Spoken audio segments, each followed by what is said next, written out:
Hi, my name is Alyssa, and today I'll be interviewing my Nana about my Uncle Adam's drug addiction and how she has coped with it over the years. Hi, my name is Brenda Shakitakis, Alyssa's Nana and Adam's mom. And I want to thank Alyssa for doing this interview for this very important subject. Alright, so I'm just going to start it off with this question. Did you know about his addiction, and if so, how long did you know before you recommended help? So, that is kind of a long answer because Adam's addiction started with the gateway drug marijuana and going into much harder drugs over the course of years. Right. So I would say that yes, I eventually did know about his addiction. I was recognizing the signs of drug addiction, and yes, but it wasn't immediately. Right. So, did you know that he was also smoking weed, or did you not know? Yeah, that I did know. Obviously, with weed, you can't hide that. That Right. smell is Yeah. just Clear the room. prevalent. Yes, Yeah. and yeah. So yeah, you can't hide those types of things. Um, was I as concerned about that at that time as I was about the um, more strong drugs? No, because like alcohol is socially acceptable. Marijuana was too, and is. Yeah. I know being his mother, anything that he consumed into his body definitely probably bothered you. But there's only so much you can do and so far you can go. Yeah, that's So, that's true. did you notice like any visible signs? Like, was his skin like changing, or like did he gain weight or physical appearance? Okay, so when he got into heroin usage, that's when you see dark circles under the eyes. You see a lot of weight loss. You see a lot of sleeping, a lot of not being able to get up and do things. And it became noticeable to me more often the more serious he got into it. And there was something else I was going to say, but go ahead and ask the next question. Basically, just like, did he seem different? Obviously, you said that he slept a lot more and more tired. And did that stick out to you a lot? And he lost a lot of weight. And then there's more signs than the physical signs too. Things start coming up missing around the house because um, while heroin was an inexpensive drug to get your usage in, your hit, whatever, you need more and more of it because of the physical withdrawal symptoms that occur to your body. So it just becomes expensive, even though it's not an expensive one-time thing. Right. But the more you do it, it becomes very expensive. You run out of money quickly. Even if you have a job, you start stealing things. You start lying to people to get what you need. An instance I can think of is telling me that my grandchildren, Adam's children, needed diapers or formula or something along those lines, and of course I'm going to provide that. Yeah. But then finding out that the money wasn't actually going for that; it was going to curb the withdrawal symptoms of the heroin usage. Yeah. So finding out that he was using the money on the drugs, did you just, if he asked again, did you just straight up buy the diapers and instead of just handing him cash? Not initially, because initially you go into denial.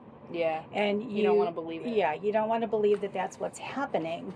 And like I said, this was over the course of years. So after a while, when you finally are starting to put the pieces together and you figure out this is actually going towards drugs, not towards helping my grandchildren, you realize to keep doing that is enabling that person to continue in their behavior. So you're not helping your grandchildren, you're not helping your child who is struggling with a drug addiction, and you're not helping yourself. You're becoming financially broke. Your grandchildren are not being taken care of because their parent is drug addicted.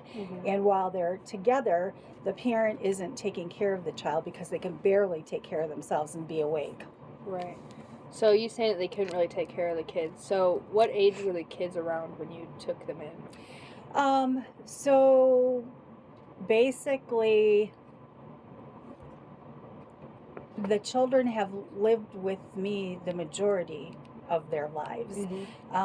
They lived with their mom for about a year, and they lived with Adam for about 3 years. So that's 4 years, and Elsie is almost 18, and Anthony's 14. So 10 years. yeah, and Elsie was probably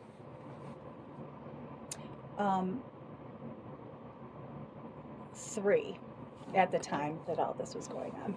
Were you ever, like, was there, like, doubts in your mind that you couldn't take care of all of them, or? Nope. No? No. I am, if anything, one of the strongest people that many people know, but I can see I've lived through and struggled through an awful lot, and I am strong. And no, I can take care of whatever I need to take care of, and whoever I need to take care of. I will find we a all way. know that. Yes, I will find a way. Were there any concerns, like, so did he go to rehab?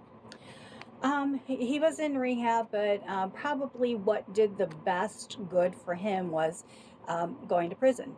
Right. Because he was incarcerated at least twice, maybe 3 times. I think the first time it was maybe 6 months, and then the second time 12 months, and then this last and final time, knock on wood, it was 3 years. Okay. And that, to me as a mother, is devastating, because as much as you try to be in control of something, and generally you are in control of it, I was in control of nothing while he was gone, except for taking care of his children, which was, I look at it as an honor and a privilege, where other people might go, you know what, I raised my kids, why am I having to take care of my grandkids? Yeah. But I don't look at it that way at all. They're my blood, they're my family, they're no, I take care of They're your them. kids now. Yes, absolutely. Yeah, that's amazing. And a lot of people look at that as like a blessing, although it seems crazy and a lot of time, very time consuming, taking care of other kids, but it's something that you love to do, so that's awesome. Yes, it is. And you know what, I hear stories that Elsie, Penny, and Anthony, the 3 Adams children, tell me about the time when I wasn't taking care of them, and the things that they've experienced and lived through, that children their age should never have had to go through that. Being present with a parent while they're robbing a store, and then being arrested and being told to run and go someplace because you're getting arrested, or another instance is myself getting a phone call from a police department saying, we have your son here and your granddaughter's too, and she's in a car seat, and we need you to come and pick her up. So I mean, they should not have had to live through those types of things. Yes, that could be pretty traumatizing, and a bad look on your parents. Yeah. Is there anything else that you'd like to add, or anything? Well, I don't want to leave people without hope, because there is life after drug addiction. And it takes a lot of hard work. It does take rehab. It does sometimes take incarceration. It does take people not giving up on you, even though you have given up on yourself. Many wonderful programs and support systems, such as NA and AA, and just some people turn to what they call their higher power, and most of them are looking towards their higher power as being God, and God just helping them through each and every day and everything that they have to endure. And is it easy? No. People look very poorly on both men and women that have been incarcerated, and it's hard for them to get jobs because people don't believe in them. But don't give up. And my only answer that I can say to everything is, don't ever stop praying. Don't ever stop believing in your higher power. There is hope after drug addiction. All right. Well, thank you so much for your time. Well, you're very welcome. Thank you.